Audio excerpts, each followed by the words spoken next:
Hey guys, PCT here, and this is a review of the G Watch.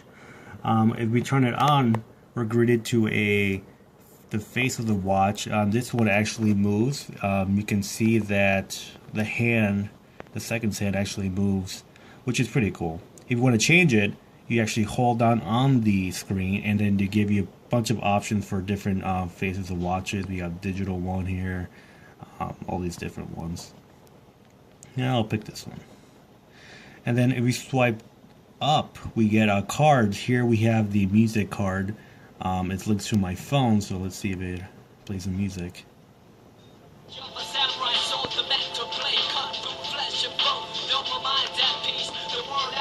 And to pause it, you just pause it.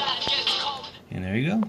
And then we get the music tracks too, so we can actually switch to different ones. You can, make it louder, quieter. And if we swipe from the right here, it'll close the app. We have Google Fit. Here it'll show you the steps. It'll link to your phone as well, and then it'll say like what's your goal, history, how long you've been walking for, what day, and open on phone. Let's get out of here. Here we have Hangouts. Again, it'll show the whole thread, which is pretty useful actually. So it'll go up all the way up and down. It's pretty nice. And then we have WhatsApp as well. It shows you conversations and different groups. And again, it'll show you the actual thread of it. And then if we tap on the screen, we go to the Google Now.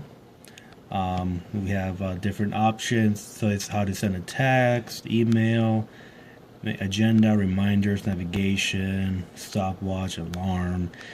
And these are you can do all these from this screen as well.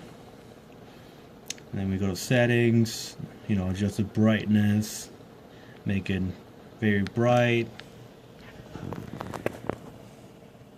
And then a good thing to do is I turn it off, because if you leave it on, I'll show you. If you leave it on, it will never turn off. It will just be on the whole time. It'll dim the screen, but it really kills the battery on the smartwatch, and it's not really useful. So it'll just turn black, and that's it.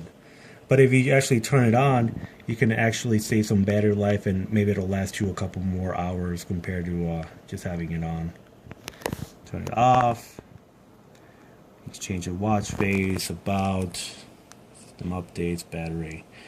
Also, if you pull down from the top of the smartwatch, it'll say, your battery, the date, and then if you go all the way down, it'll be to the smartwatch, so you won't get any more notifications. Battery life on this is actually decent. It's about 2 days. I usually just charge it when I charge my phone, so it's not really a big issue, because I already charge my phone like every day. So I read a lot of reviews that would say the battery is really crappy. It should last a week. Yeah, that would be nice, but I mean, it's still pretty good. It'll last at least a whole day, a little bit more than that if you don't use it all the time. Performance, it runs on a Snapdragon S4, and it's actually really smooth. You don't really see that many hiccups. If you do, it's because just swiping, it's not as responsive at times, but most of the time it's really good. It's really good. As I mentioned before, the G Watch is powered by the Snapdragon S4 processor. The display size is 1.65 inches. It's an LCD IPS, and the resolution is 280 by 280. There is 512 megabytes of RAM, and then 4 gigabytes of internal memory. The battery size is 400, and it weighs about 63 grams. It's really, really light. And this one's a black color. There's also a gold and white version, which is pretty nice as well. The price, I actually picked this up for about $100 at the AT&T store on Black Friday, but it's actually the cheapest version of the Android Wear smartwatches. So I really suggest you pick this one if you want to keep it at a low price. But if you want something high-end like the Moto 360, the LG G Watch R, which is this watch but round, or they have a new Sony one, which is about the same size as this one as well. There are round ones like the Model 360, but this one's square. If you turn back, we have the charging pins right here. It comes with its own little charger, a little like pod looking thing, and you place it on there and it will charge. Charging usually lasts maybe like 2 hours at the most, but if you leave it on for like 15 minutes, you'll get maybe like 10% or 15%. It charges pretty fast. The straps themselves are pretty nice. They're like a very rubbery feeling plastic. I was afraid it would wear out after a couple of days, but it's actually pretty good. It has a really cool design. They're like diamond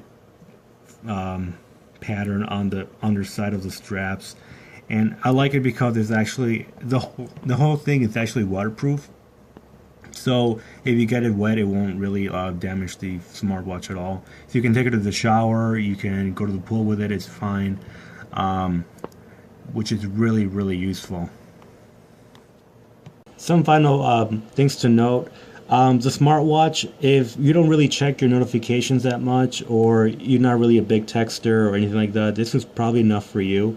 The reason why I'm saying this is because basically your notification is just all of this. So if you pull down on your smartphone and you want to check your messages or whatever, you get all of that in here, which is pretty cool. But like I said, if you're not a big texter or anything like that, this is pretty much not for you.